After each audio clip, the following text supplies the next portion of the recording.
frappes aériennes fulgurantes, des véhicules blindés réduits en cendres et plus de 200 soldats mis hors de combat. C'est le bilan d'une attaque menée par un hélicoptère d'assaut russe Ka-52M dans la région frontalière de Koursk. Une offensive qui témoigne de l'intensification des combats dans cette zone stratégique. Partagez cette vidéo et abonnez-vous pour suivre l'évolution de la situation sur le terrain.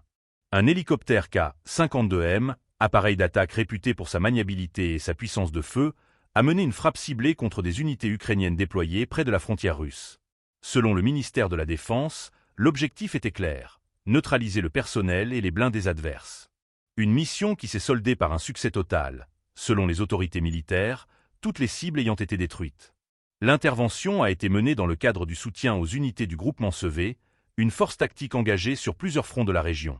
L'appareil a utilisé des missiles air-sol pour frapper avec une précision chirurgicale avant d'exécuter des manœuvres évasives à très basse altitude. Des pièges thermiques ont été largués pour déjouer d'éventuelles ripostes de missiles solaires portatifs. Un procédé bien rodé qui démontre la maîtrise des équipages face aux menaces anti-aériennes modernes. Cette frappe aérienne intervient alors que l'armée russe affirme avoir repoussé pas moins de 8 vagues d'attaques ukrainiennes dans la même région. Le secteur des localités de Cherkasskaya, Konopelka et Ulanok a été le théâtre de violents affrontements où les forces ukrainiennes auraient essuyé de lourdes pertes. Selon les rapports officiels, plus de 200 soldats auraient été mis hors de combat et près de 50 véhicules détruits, dont 8 chars et plusieurs blindés. L'ampleur des pertes soulève des questions sur l'efficacité des contre-offensives ukrainiennes dans cette zone frontalière. Le déploiement d'engins de franchissement et de véhicules du génie militaire suggère une tentative d'assaut coordonné qui aurait été stoppée net par la défense russe.